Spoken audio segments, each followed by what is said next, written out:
Meanwhile, Phoenix and Wolverine fight over who has the better solo title. Oh, Wolvie, thanks for coming over to fuck me real quick. No problem, Jeannie. It's just, it's just really hard not only being a god, not only being in space, but having the best solo comic book that was ever been written ever. It's really hard. What? Jeannie, maybe we shouldn't be judging our solo books. I mean, mine's pretty good. Mine's pretty great, actually. Wolverine, do you need me to read your mind to see what you really think of my solo book? Would that be a All right, good no. idea? Don't. I'll just tell you. Okay, what? Your solo book kind of sucks. How dare you? What are you talking about? I have Paracus. Who? Everybody loves. All right, okay, that kind of sucks. But we have what's her name? Adani. Who? With the sword.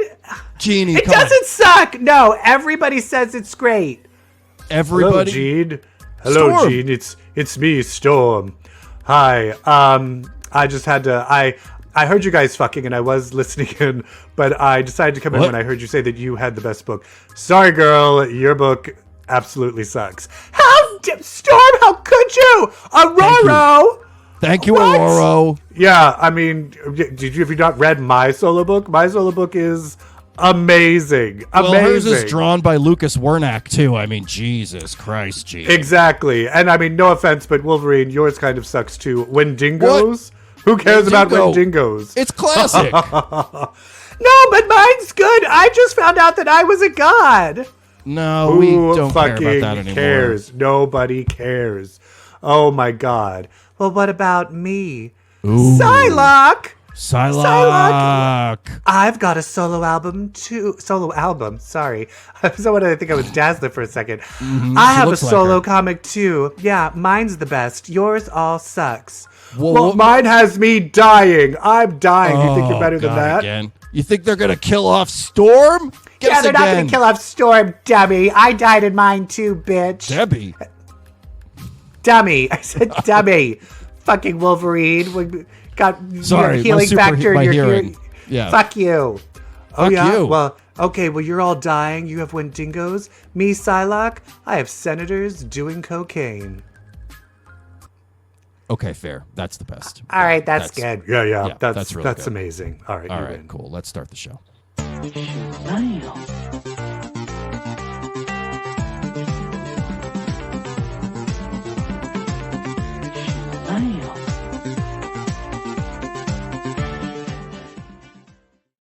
Hi, everybody, and welcome to episode 324 of Comic Book Queers. Wow. Hi, I'm your host, Brett, and with me, as always, is EvilJeff. Hi, EvilJeff.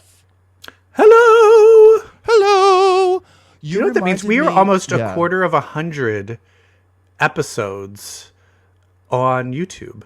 On YouTube, yeah. That's crazy. Which is, I feel like I'm still learning how to fucking do this right. I know, right? Not that we're doing it right. We're not, but we're doing it. Hi. Were you going to say something? I was going to say that I love you, and I'm so glad that we're back together after we've taken a little bit of a break.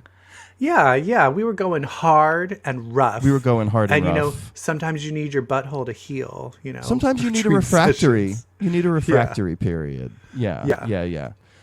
So did I miss anything fun, EvilJeff, in your life? I went to a wedding in the Redwoods, and I'd never seen the Redwoods before. Ooh, they're big, right? 1,000-foot trees. Like, it's crazy. It was very, very, very, very beautiful. It was also very, very cold. Having a wedding outside in November in near San Francisco, it was like 45 degrees. Okay. But that's the thing. Me, Mr. Sensitive, I had a coat. I had gloves. I was wearing 2 pairs of socks. I had a winter hat. People were like, what are you doing? This is a wedding. Why aren't you just wearing your suit? No one can see your suit. And I'm like, girl, I'm going to be cold. You're about to find out. I'll tell you this. By the end of the ceremony, before we went inside, everybody dead. Yes. Everybody was like fucking had ice cubes or icicles hanging from their nose. Except for gross. me. Disgusting. Except for me. What a look. But Redwoods, I highly recommend it. What about you? Have you? I don't know. I did something super fun. I treated myself to a little Broadway show. last night. I'm so excited. It's so funny. So we're going to be talking about a certain movie musical in a little bit. But so in the same day, I saw Wicked on the big screen, and I saw Death Becomes Her on the Broadway stage. It's crossed. It's crisscross. They're flipped. Crisscross. Wait, I saw Beyonce saw a show. She was just there because was it just she went at from the same show previews as to yours? open. No, I think she was there the night before. Not just Beyonce. Kelly, as well. All of Destiny's Child, because to see Michelle, to support because their they were girl. like, girl, way, we didn't think you were going to do anything with your life after Destiny's Child. Exactly, and let me tell you the ovation that Michelle gets the second she pops on stage. She's the opening number. The second she appears, the crowd went wild. Michelle, never been hotter. They're like, Michelle, can you handle this? And the answer is yes. Oh my God! After all these years, she's still bootylicious. I mean, my friend, one of my best friends, saw it in Chicago when it was still going through the previews, and he said it was amazing. So it's amazing. He's like, if it's in previews and they're still changing things and it's this good, he's like, I can't imagine how good it is. It seems the amazing. Hype, the crowds. I mean, it was just the crowd. It was a huge theater. It's in the Luntfontein, which is a giant theater. The crowd was electric, and it's so funny how I watched two musicals in one day about two women who are kind of cunty and fabulous, who are frenemies, have magical powers, are fighting over a guy. I'm like, wait, Wicked, Death and then become her? friends They're the at same the end. thing, and then become friends at the end. Popular. The song "Popular" from Death Becomes Her was so good. Wait, there's a song called "Popular" from Death Becomes Her. I'm just kidding. I'm getting confused. Well, also Megan Hilty, who plays Madeline Ashton. She plays Madeline Ashton. She played Glinda on Broadway in Wicked. Listen, the commonalities are intense. Her bio, I texted you a photo I took of it. Her bio in the playbill is Meryl Streep's bio. She's like, film credits include Sophie's Choice, Kramer versus That Kramer. is fucking amazing. That is so funny. That she also knows that she's so famous as a Broadway star on her own that she doesn't even need to put her own credits in it. She'd rather just do a bit. It's a very She'd rather just do a Ashton thing to do. What's the other girl? Did the other girl do Goldie Hawn? Wait, can I tell you? I am obsessed with the other person. So her name is Jennifer Simard. She's been twice nominated for Tonys in previous shows. She was my favorite. Like, Megan Hilty she's so good. She's so good at like doing Meryl Streep from the movie, but Jennifer Simard kind of takes a departure from Goldie Hawn, or like does her own thing. There's touches of Goldie Hawn in there, but oh, she's so funny. Honey, you would love Jennifer Simard because she's that like kind of deep-throated, cunty, sarcastic, like she's our archetype girl. I need to figure out how to see this without, because I have to visit family. I have to go on a honeymoon. Ew. And then I also want to see these Broadway shows. There's just too much travel. Oh my God, money. the gay travel. But I really need to see this. I really need to see it. Well, you kind of almost saw it if you saw Wicked. Did you? I did see Wicked. Are we going to talk about things that we watched? Why don't we hit that music? I'll do it. Let's do it. What you watching? Is it me naked? No? Oh, fine. What are we watching? Girl, we watching Wicked. I dressed in all black. You did? But I had a black cardigan, black pants, a green shirt, and a green hat. And then Joe wore all pink. Oh.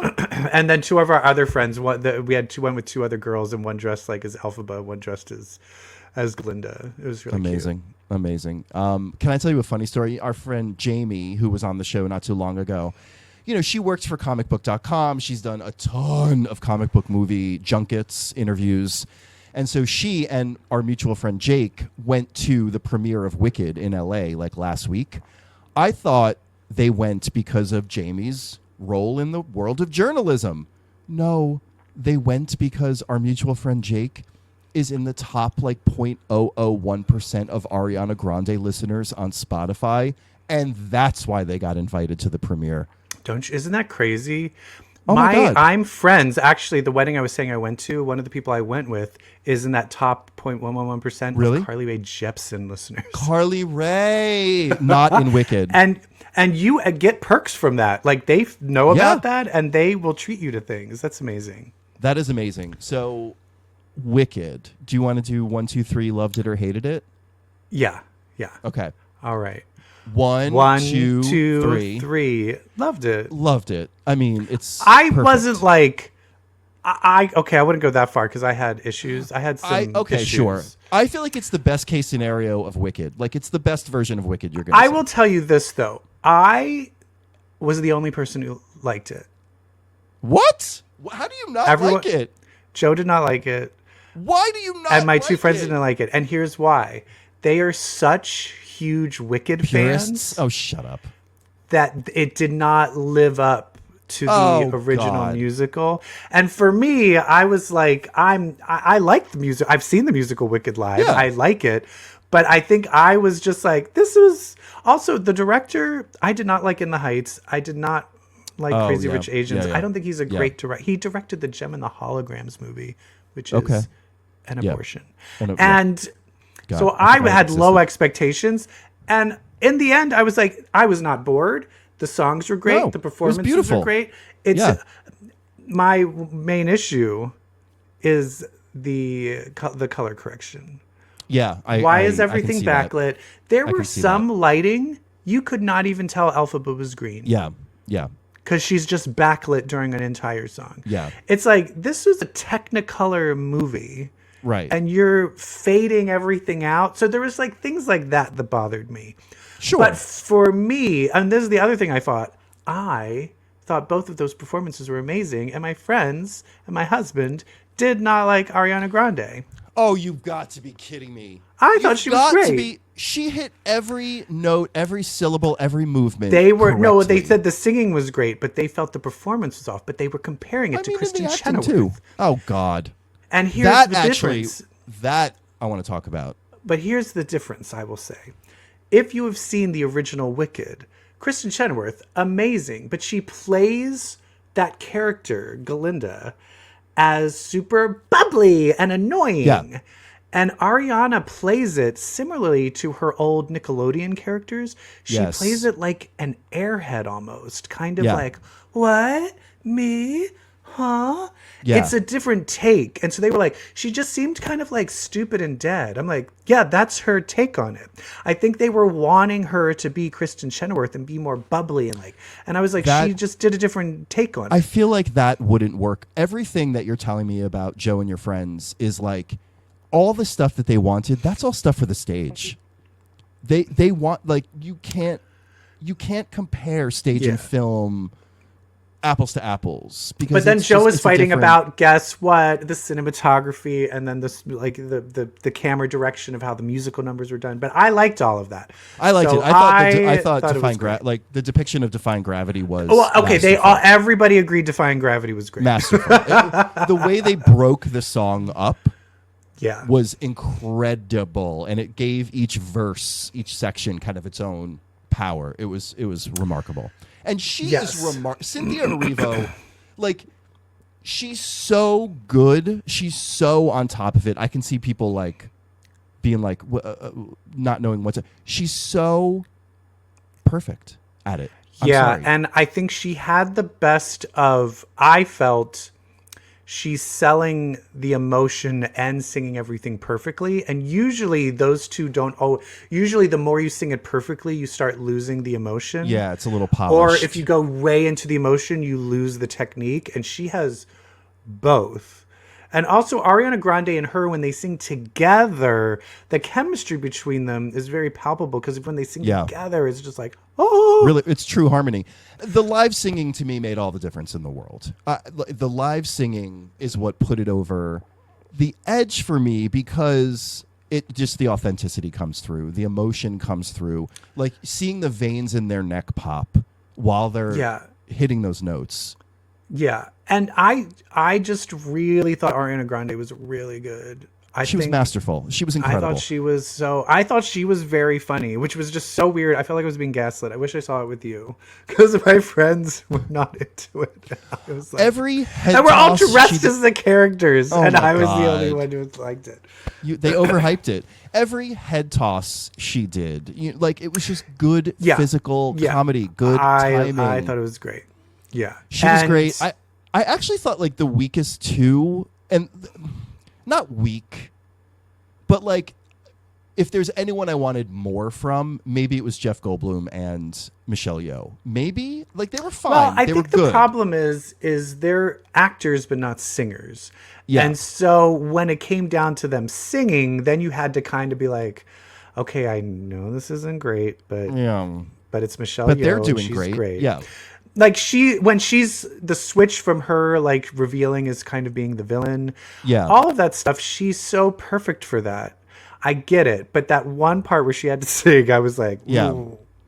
You're just kind of like, okay, let's get on with it. Like that's like a fast forward part. Like, like every musical has got a fast forward part for me. Like, like Grease 2. Okay, let's talk about Grease 2. Let's talk about Grease 2 has a lot of fast forwards. Musical fast forward. What is my ultimate fast forward part? It is when Michael Carrington sings charades. His solo charades. Oh yeah, no, that's fast boring. forward. What's the rewind in Grease 2? There's one right answer. What are you rewinding to watch again? I mean, it's not a whole song for me, but it's Stephanie in "I'll Be Yours" in some. Yes. The 12 months. Right. I'll be yours in winter when the snow is on the ground. We'll wander through December. Yes, and you'll always be around. And every night I hold you tight. Yeah, I know it. I'll be your girl. I've been watching this movie is filled with my TikToks are filled with this. My favorite now are the people that did not know this was a musical and are hating it. There was this woman with her kid, and she was like, "Why is it all this singing?" And people are like, "It's literally it's a musical." Like, what are you? This reminds Why are me. they all singing? And people are like, "The Wizard of Oz was a musical." Like, even if you're like, "Why can't it be more like The Wizard of Oz?" That had music in it too, dummy. Do you want to talk about how stupid people are? I just read a story online about a teacher posted that she was taking her class on a field trip to study Thoreau. So they were going to go to Walden Pond. Transcendentalism. And the parent just saw the word trans and pulled her. Yeah. And then we're losing the Department of Education, so it's only going to get worse. Idiocracy, baby. Idiocracy is the only movie that matters, except for Wicked. Bowen Yang, I thought he was hilarious, and he I'm was so great. proud. I love that he was dancing in it too. I love that he was like dancing. He was so and good. Singing. Like, I mean, I'm sorry, he's the gay. He is the gay. But I will say, and Tina Fey called it out on Las Culturistas. Because he is now best friends with Chappell Roan, Charlie XCX, Ariana Grande.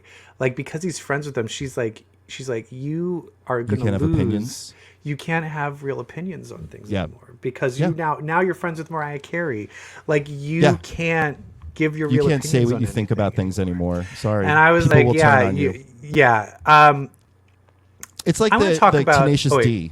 Like, as soon as the other Tenacious D guy was like, "Fuck Disney," Jack Black was like, "Hell, sorry, can't be part of that."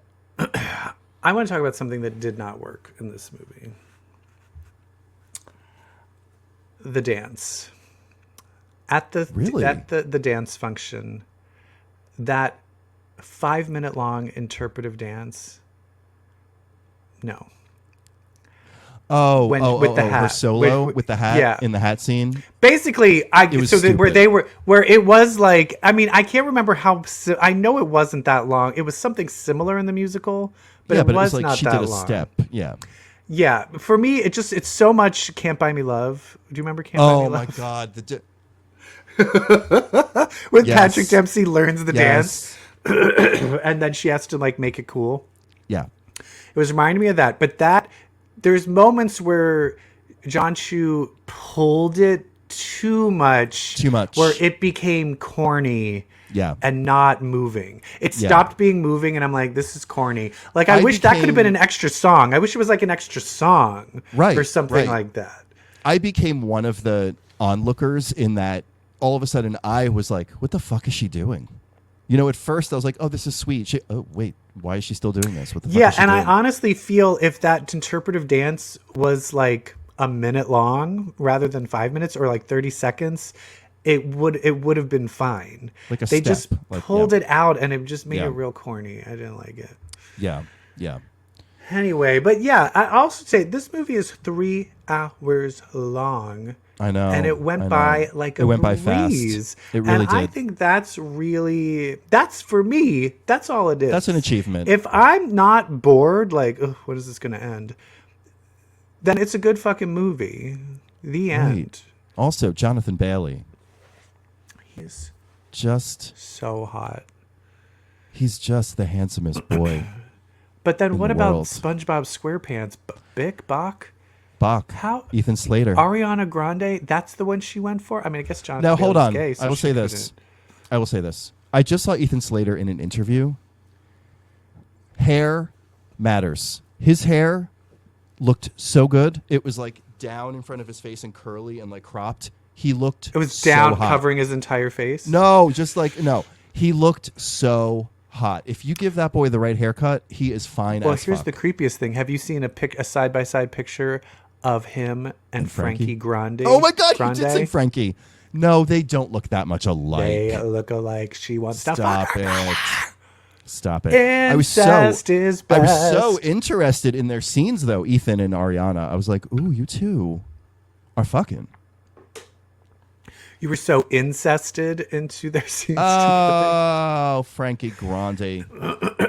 Anyway. Wicked's great.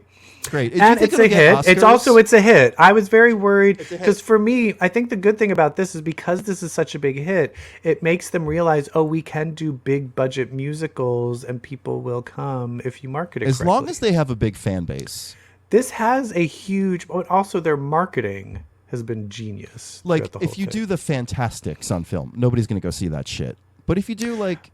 Well, yeah, they're doing Guys and Dolls, and I'm like, I don't think that has the same fan base that you're going to get with that. Only boomers care about Guys and Dolls. I got your horse right here. His name is Paul Revere. Like, nobody cares about that. You can't beat the dolls. You can't read the dolls. Or the guys. You can't read the guys or the dolls. I do love Guys and Dolls, though. You know who I would want to play? Just think it's okay. Who? Adelaide. Of course. A poison can develop a cold. In other words. All right. Have you ever watched Broadway HD? That channel, like the channel, you can get it on like Amazon Prime. Yeah, I should. It's pretty cool. Like we have it, and we've been like watching. Yeah, ooh, I would like getting to watch like live productions of like they have like a new Into the Woods, like a later performance of Into the Woods. They have Anything Goes with Sutton Foster. Like it's cool. I love it. I think it's time we talk about the X-Men. Yeah, we're talking about ladies with powers. Let's talk about different ladies with powers. With a focus maybe on the fact that so many of them in the age of mutant diaspora have solo books. Oh my God. What is this, Blackpink with all these solo artists? Let's hit that music. K-pop reference. It's mutants with powers, Omega for hours. Bitch, let's read some X-Men. Hey, for the people that like Blackpink, that was a really good joke. I don't get it, but you don't know Blackpink? Trust you. I know who they are, but I don't know anything about them. There's 4 members. All female three K-pop of them, group, right? 3 of them all have a solo album out right at the same time. Well, what's the 4th one doing? I don't know. Oh, honey, she's the Michelle. I guess she's going to be a Death Becomes. Well, Michelle is thriving. Michelle's never been more relevant pop culturally. Oh my God, we have so many books to talk about. We have solo books to talk about. We're going to focus on the solo books that have come out first, starting with Miss Conan, Psylocke. Psylocke Number 1. Bitch. I was into this. Loved this book. I was into this. I loved it. Tone, it had it had kind of an edge. Like it was a little like, we're going to have senators doing cocaine, and we hope you're okay with that. It was a classic trope that I love, which is you need a vacation, and then somebody goes on their vacation and gets into even more trouble than the trouble from which they need a vacation from. Yeah. And basically Cyclops feels she's working herself to the bone. Cyclops is like the chief of police, like you're out of control. Give me your badge. Go on a vacation. So she has to go on a vacation, but in the meantime, she actually, who is this like Oracle? It's like Oracle, right? So she has a person in the chair, which is a new character, and it's a non-binary character. Yeah. So I'm sorry, Psylocke, in addition to having senators doing cocaine, she has a non-binary person in the chair helping her with like. But they're not a mutant, that goes right? with her powers. Maybe, we don't know. Okay. But I believe she saved them, and now they're like, okay, I'm finding other I'm people gonna look that out need to for be you, saved. whether you like it or not. They're kind of like I'm here again, haha. The other thing I like is it delves a bit into her with Grey Crow. With Grey Crow. About how we both are assassins, murderers. We did really shitty things. We both have horrible. But you know what? We can come to each other and fuck and not be judged. Yeah. Yeah. And it is nice seeing, because is this I don't count the one vampire one-off. Is this the first Psylocke book where it's not Betsy, or we had a Psylocke book? Oh, well, we had Fallen Angels. Right when Krakoa what was the one, out. the Krakoan one where she was looking for her daughter? Yeah, Fallen Angels. Fallen Angels. Okay. It was not well received because like we just weren't ready for that book at that time. That's my we're theory. just not talking about that daughter anymore. Well, she did. Well, she's gone. Yeah, Sinister was like, I have her, and then it was like, well, everything blew up, so she's gone. And you know who killed her? Emma. That's right. Kinda. I guess no diamonds and butterflies anytime soon. Oh, not with this one. Not with this butterfly. But I like that it's delving into her because that's the thing is there was an interesting thing of Betsy when she turned Asian in that problematic storyline, how it then dealt with her in Uncanny X-Force of this former prim and proper British woman who's now murdering people in X-Force. And so I like that now we're kind of resetting and being like, no, this is Conan, and she was raised to be a murderer. And so it's like so it's dealing with her, that struggle of, I want to be good, but I also like killing people. And it's the easiest thing for me to do. Yeah. Yeah. We're dangerously close to Laura Wolverine, I feel like sometimes, in that it's kind of the same deal.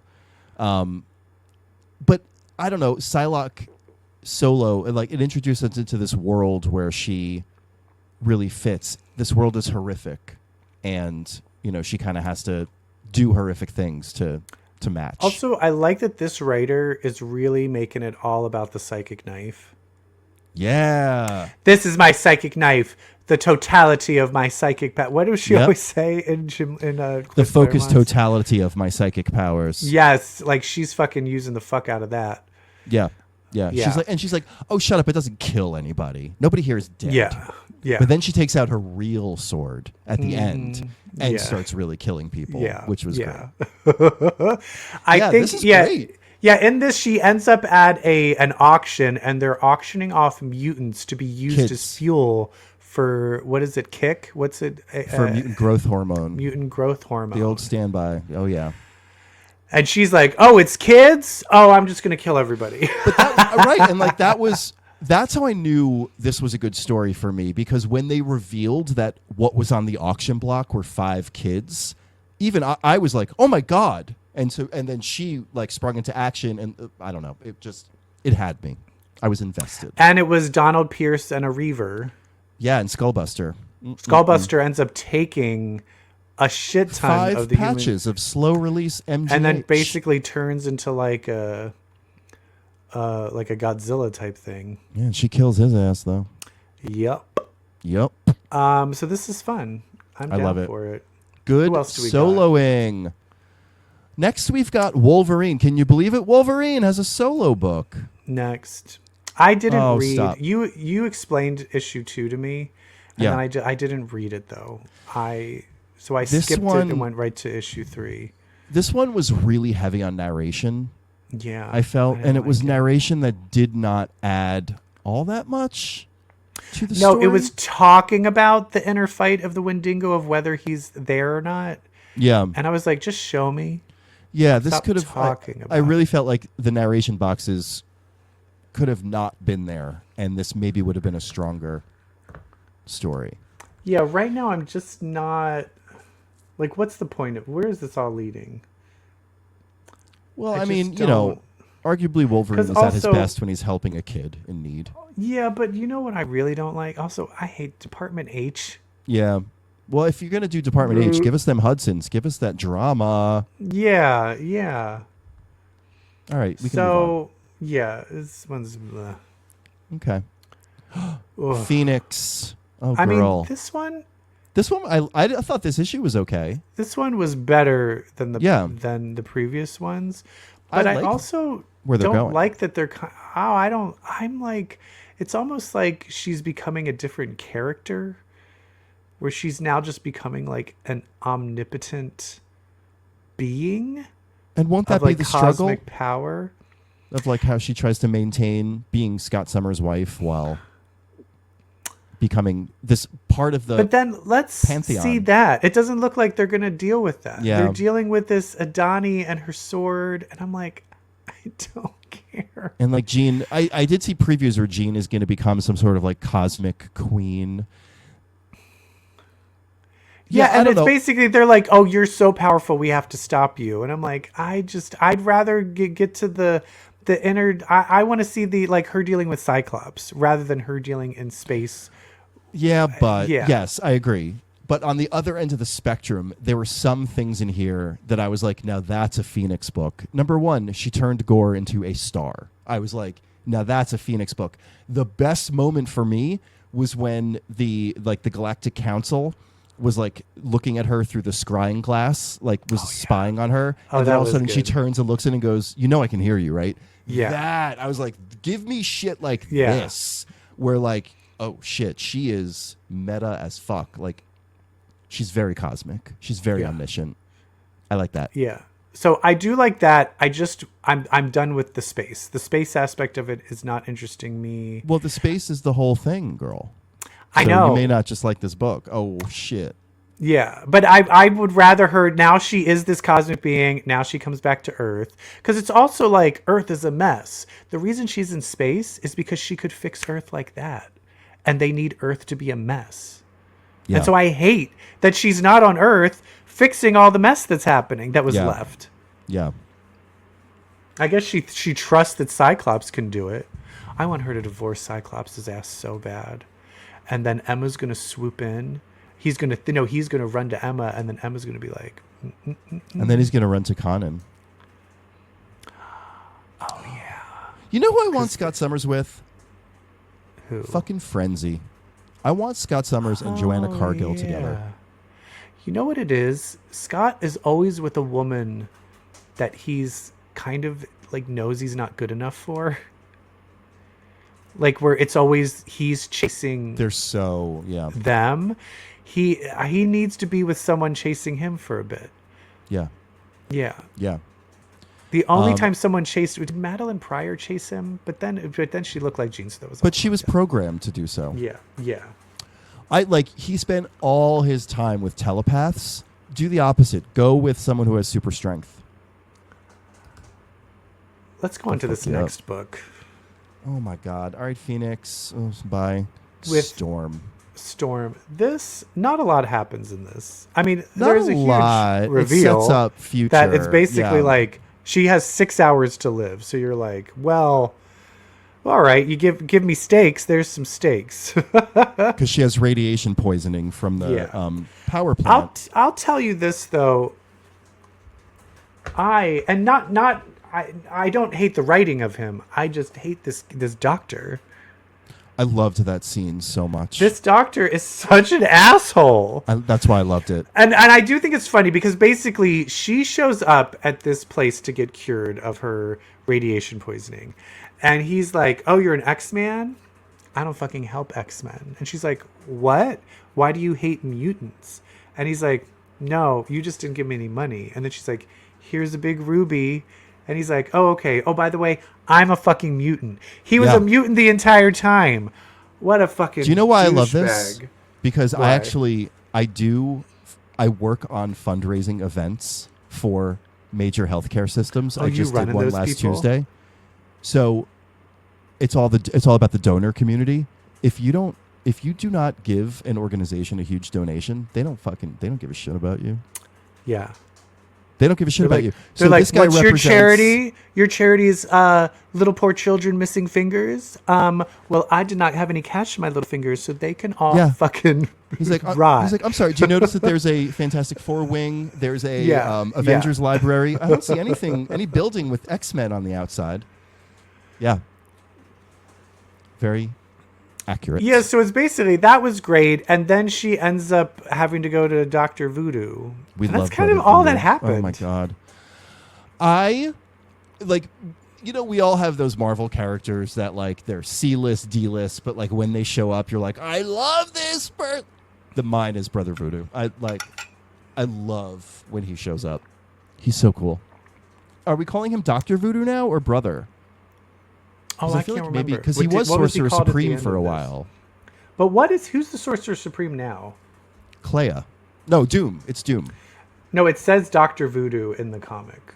At the end of the comic when she runs into him. It used to be Brother Voodoo, which is I'm glad it's Doctor. Yeah, it's Dr. Doom because of Bloodhunt. He's the Sorcerer Supreme. Clea and Strange had to give him the power to get rid of all the vampires, and then I thought you said Doom was Sorcerer Supreme. Doom. Oh, okay, right. Yeah, but Voodoo, yeah, he was Sorcerer Supreme like 10 years ago or something. Oh, I don't know. Anyway, it's fun. Liking it. I love this, and Lucas Werneck, his art is so fucking good. The art is very beautiful. The art is very beautiful, but it is not the best art because there's a certain Uncanny X-Men that we're going to be covering as well. Oh, yeah. Oh, my God. Wait, really quick. I just want to say Storm, letting go of her cape, skidding on the ocean, and then, drop kicking a guy in a boat. More of that shit. More of, Storm physically fighting, aided by the elements. Oh, girl. Mm-hmm. Oh, I loved it. Yeah, it's fun. And beautiful. It's fun. So I think those are all 4 solos, right? Yes. Now let's talk about some group books. Let's talk about some group action. NYX. So this is our Sophie issue, and also kind of, I feel like, the culmination of the first arc. Yes. The conclusion of the first arc. And basically, Sophie, I like that she basically betrays her sisters. Yeah. And is like, I'm going to be on your side. And one of the big things that happen is she severs, or do they sever from her? I can't tell. To me, it's like they just get severed. Yeah, they end up severing, and then she feels all empty. Because can you imagine having 4 other consciousnesses in your head at the same time, and then it's just nothing? I mean, that is kind of how I am. I mean, yeah, so exactly. I don't actually, it sounds like I'd prefer it. But there's some real fascist hints going on. I'm looking at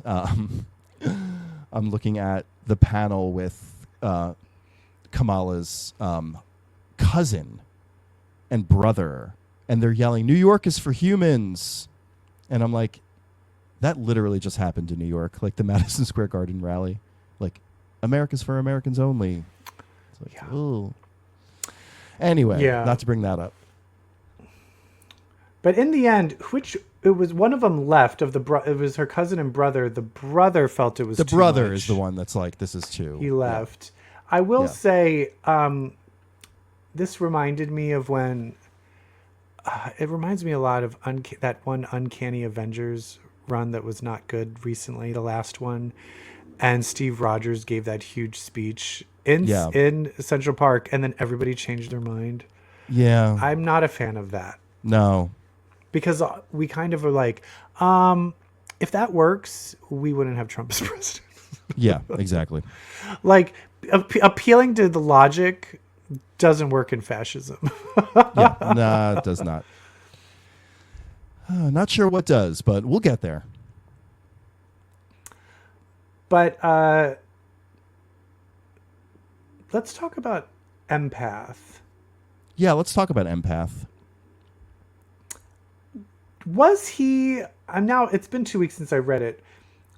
It looks like he wasn't really manipulating the other cuckoos and it actually looks like Keller. it was more the other cuckoos that were kind of pushing it, leading this charge. Yeah, which that was I like that twist because I just thought surprising because Empath is not a leader, right? And in fact, it makes more sense that the Emma offspring would be the one leading him. Yeah, going back to his relationship with Emma as a Hellion. Yeah, and a lot of this was he was actually trying to push towards these fascist tendencies so that they would have an excuse to fight back and murder everybody. I think that's all it was. It's almost this weird of these people that are like, no, let Trump win and let it be horrible, and then we can show them look how bad it is. Yeah. Which, but they were able to, because they were able to sever the ties from the which one is it? Sophie was able to sever the ties. She was able to get rid of the influence that the voters, the Congress Assemblymen, that were going to vote for this, making a mutant. It was basically going to make a mutant ghetto. Influence. Yeah. So in the end, their plan gets stopped, and now we have kind of like a little team of the NYX characters, and I'm ready for them to be like a team and have a new battle and like have them work as a team. I want to see them working as a team fighting things. I'm excited for that. I also don't like this random boyfriend of Prodigy. He was dating Speed, and now you have Anole who's gay. Let's take advantage of gay characters that could possibly fuck. Well, hopefully there'll be some drama in our future. Yeah, I want some fucking drama. It's about... Also, he's bi. He's not gay. So he could fuck... Prodigy could fuck anybody. Right. Not. I like that his powers made him bi. Yes. I think that's also a fascinating thing. I love that. The fact that he can pick up on other people's abilities and beings makes him automatically bi. Yeah. That's great. It's great. All right, what else we got? We got Sentinels. This is not bad. It's surprisingly like engaging. Yeah. But it's not anything. I don't care. It's not exactly. That's what it is. It's not any characters that we care about. Right, but it's not a slog. It's a good read. These characters feel richer than some of the characters in the more established books. I do like the idea that these characters... We also see the whole Onslaught thing. It's not a real Onslaught. It really just seems like it was just that one character's trauma. Yeah, from Onslaught. Hallucination from the technology, from the Sentinel technology that they're kind of imbued with. Like, these people are not okay. Well, they're all going to eventually die from that technology. So this is like the X-Men Suicide Squad in a strange way. Yes. But they're always coming after X-Men. And here there was a great line in this.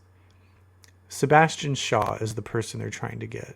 Right. And they were like, this like Hamilton-looking motherfucker. This Hamilton-looking motherfucker. That's real funny. That was really funny. Yeah. That was a good joke. Yeah. But I do love that they keep shooting him, and he just keeps getting bigger and bigger, and he's like, bigger and bigger. What are you doing? And then finally takes the girl with the cold powers to freeze him to like get rid of. Yeah. Yeah. I like that you're seeing bits and pieces of where in Marvel history these characters suffered loss. And, which is their motivation for being on this team. So they all have been fucked up by different X-Men battles. One was fucked up in the battle versus Onslaught. I forget. They revealed another one too, but I forget what it is. Remember. But yeah, to me, the biggest development here is that Shaw is now in Greymalkin prison. I love to know where like characters like Sebastian Shaw are currently on the game board, and I like that he's there because you know what I like about this age? We're so used to the central heart of all the titles, you know, being like they're all connected to the school in one way, shape, or form, or they're all connected to the island in one way, shape, or form. Now they flipped it. Now that like the central entity is the prison, is the villains. And there's but it is still the school that they're all connected to, right? But it's now like the Sentinels. They're part of that villain program. Sarah Gaunt, she's connected to that villain program. So all the story is flowing out of basically the bad guys' headquarters, which I like. It's a inverse of where we typically are. Yeah.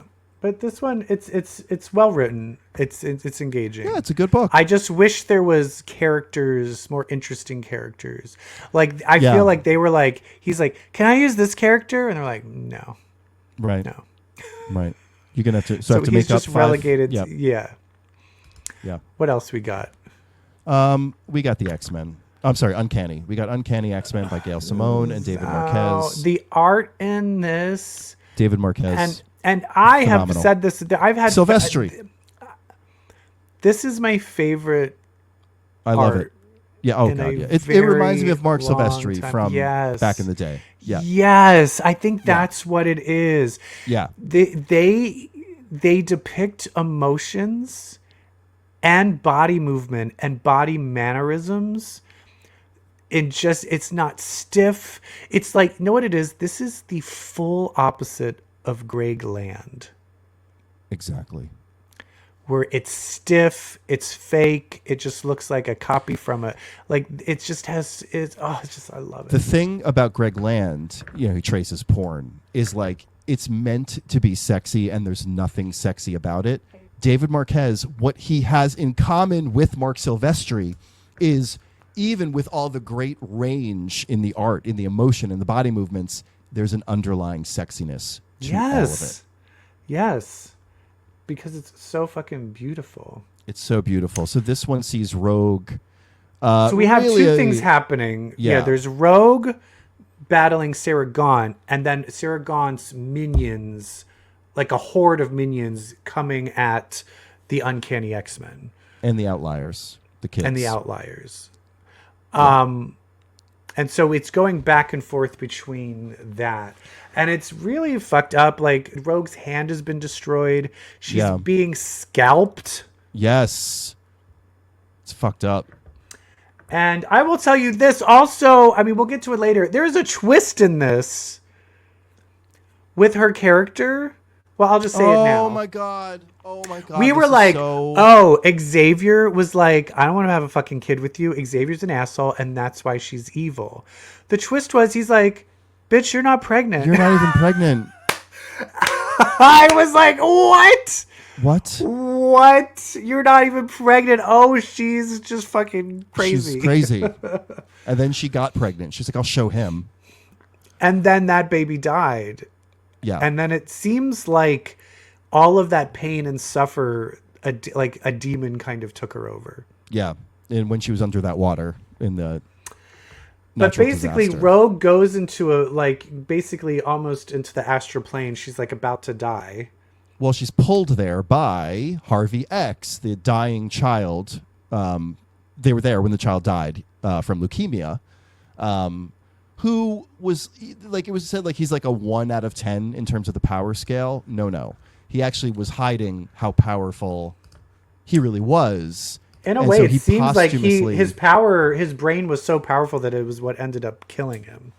In a way, that's how I see it. I can see that. Because he actually brought them there. He's like, no, I made sure that you were coming. Yeah. And I made sure that I touched you. Right. So now I'm in there. Absorbed my power. Right. One little weird thing is where he was like, oh, I also have healing power. I was like, okay. Then why are you not dead? Then why are you dead? Right. That part, it was like, I don't understand why he's like, if he's like, I can help you access Wolverine's power since you were just around him. That was just there was one little thing where I'm like, you should have rewritten that. Yeah. That was weird. Oh, and by the way, I also, there's another development with Rogue. It's actually what I thought you were going to bring up, which I thought was really interesting. Gail Simone actually said a few weeks ago, the most controversial scene in my X-Men book does not involve a fight. And what she was referring to is Rogue taking diction lessons. Yes, I was kind of like, what? Why? Like, it's a little like, what? Exactly. Like, why? It's so oddly powerful to me. That is a history of, there's a lot of actresses that had to get rid of their Southern accent. Do you know someone that had to take diction and does not talk how she talked as a child? Who? Courtney fucking Cox. Wow. Gail Weathers? Yeah, wow. She went, when she moved to New York or whatever, she took classes to get her Southern accent out. Wow. Yeah, it is such a good way of showing you that Rogue is not happy with herself. And that she somehow feels that she is not enough, that she's inadequate. She feels that she feels that people aren't respecting her. They feel like they don't respect her. And she feels they don't respect her because I sound like a dummy. Because I sound dumb. But it's like, no. Because it is such a thing. Like, it is such a core association we have with Rogue that all of her I's are spelled A-H. Like, it's such Come on, sugar. What's happening? But it's something we never thought to look at. That it bothered her. Yeah. Yeah. I really was kind of gagged that I was like, oh, girl, no, you don't need that. But who's the person that told her she didn't fucking need it? Fucking Wolverine. Yeah. Yeah. Yeah. It's little things like that. Gail, we see you. And in between all of this of her trying to discover her own power, to fight back against Sarah Gaunt, we see the other X-Men and the Outliers fighting this group, and it's just really fun fight scenes. It's great, really fun with these amateur kids. I really like this group of kids. Me too. And that's what I think is, I hate it when it's like new X-Men and you're like, ugh. But I'm really into them. I kind of like them better than the exceptional. Well, what a good segue. X-Men kids. Because I don't know, I love these kids too. And in fact, I want these kids and those kids on a team. Also, is it Kenji, the death one? Death Dream. He looks like Joe. He looks like my husband. I love it. I love it. They kind of have the same hair right now.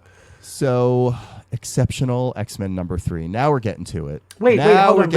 Before we get to that, does she kill Sarah Gaunt? Yeah, she kills her. She does? Oh no, she takes her to the. Yeah, no, she takes her to the prison. Oh, okay. Which I love. I love that Rogue like faces Dr. Ellis and so is like, now hello. She's there too. Yeah. Oh, and yeah. Well, she's like, if you try to fuck with me, if you try to do anything, it's fucking over for you, bitches. And we know that Rogue is going to raid. Next issue? Is it next issue that they have the battle? I'm not sure. Yeah, there's going to be a crossover with the regular X-Men comic. Yeah. Okay, but let's talk about. Yeah. Exceptional. There are certain issues of comic books that after I read them, I'm like, God damn it, I fucking love Emma Frost, and this is one of them. She is such a mess right now.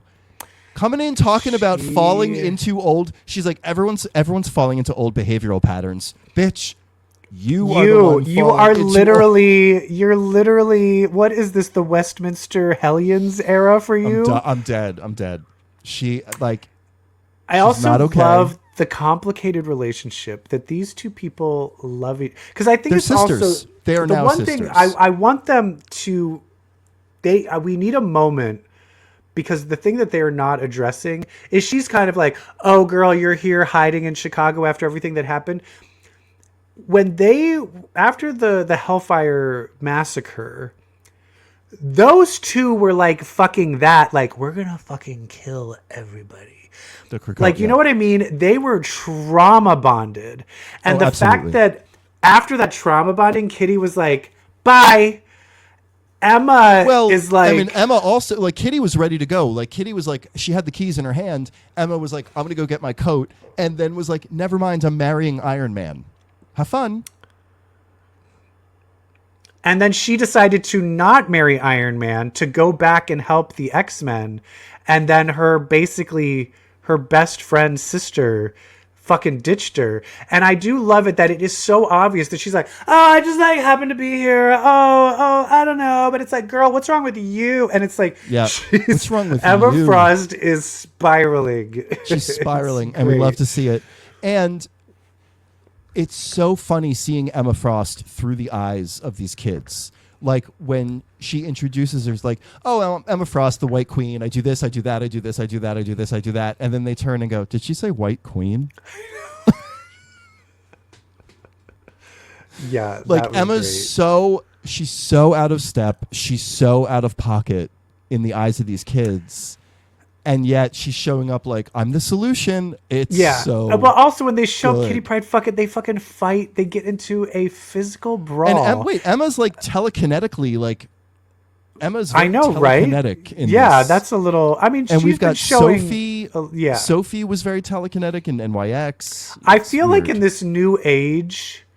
I feel that it's like because Professor X Xavier, also, yep. I think they're now just like telepathic telekinesis are the it's same all brain thing now. Yeah, it's all the same thing. Yeah. Where if you look back, like Which is, X Factor 1, I'm Jean Grey. I only have telekinetics. I can't read a mind. Yeah. Right. Yeah. I wish this book was like weekly. I need this relationship. It's so fucked up. This relationship is so deep and toxic and beautiful between Kitty and Emma, and then these three kids are watching them like, what the fuck? It is so... And I love the relationship between the three kids. Like, I thought they really bonded immediately. But people are already posting about the wokeness of the pronoun dialogue. Because none of them were they, them. They were all but I think that's great. I think that's what's interesting is that you're not. And the funny thing is people are so. I don't understand why people are so angry, because you're just like, what? How did that hurt anybody? Also, these are Gen Zers in the city of Chicago. That's how people in big cities speak. Because also, looking at the phaser girl, what's her name? It's Melee. Yeah, I mean, I would have been like, "What's your pronouns?" Right? I mean, even Axo to the emotion, the mood ring would have been like, "Are you sure?" Exactly. You sure he him? I love them. I love them. I love them. I love them. I love the five of them together. Like, it's giving me my whole life. I love it. I like exceptional, uncanny, Psylocke, and NYX. You know what this needs, though? And this is what I want. There's a moment of... I'm just going to bring back some nostalgia. There was a moment in the Executioner saga. And the Executioner saga, you remember that, with Cameron Hodge. The thing that was great about that, it was when finally all of the X books finally got together. Converged, yeah. Because this was X-Men were in Africa. Everyone thought they were dead. X Factor was doing its own thing, and Cable had X-Force. And so this was the first time where Jubilee, Boom Boom, Richter, remember they were suddenly brought together, and it was like, oh yes, I want these three kids and the Outliers. Yeah. I want them because they will not...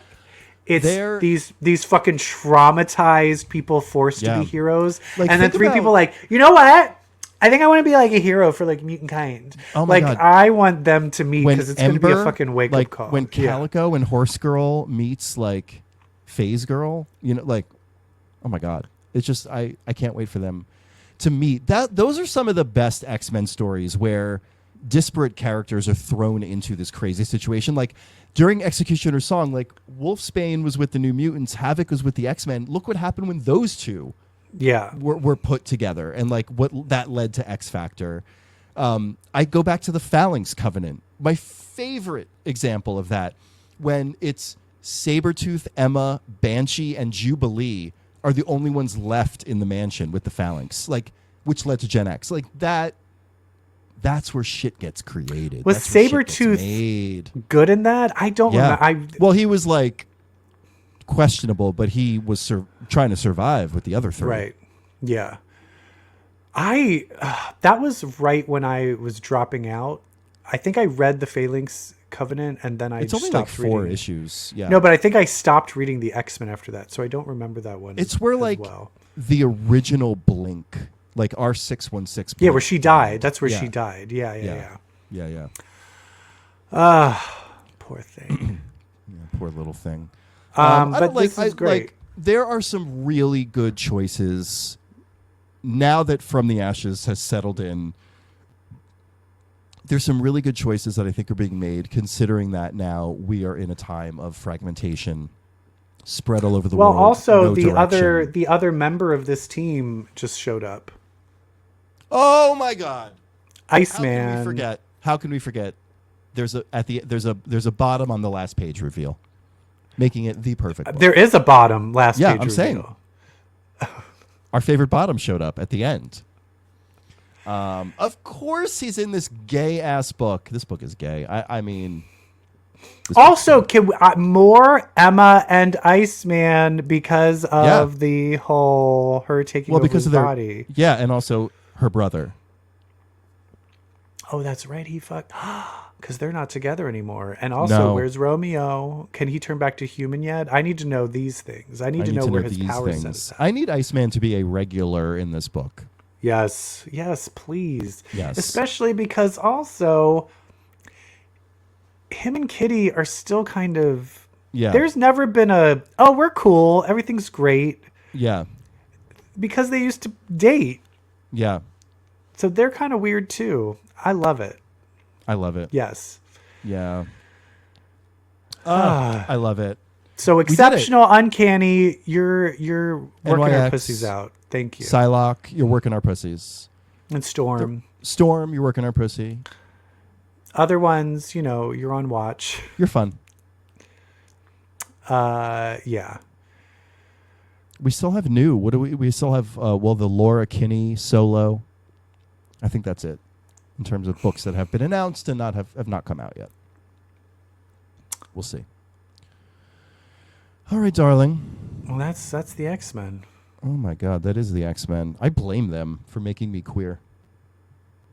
How does that work, Brett? Because I read their comics, and everyone knows if you read comics, well, then that makes you queer.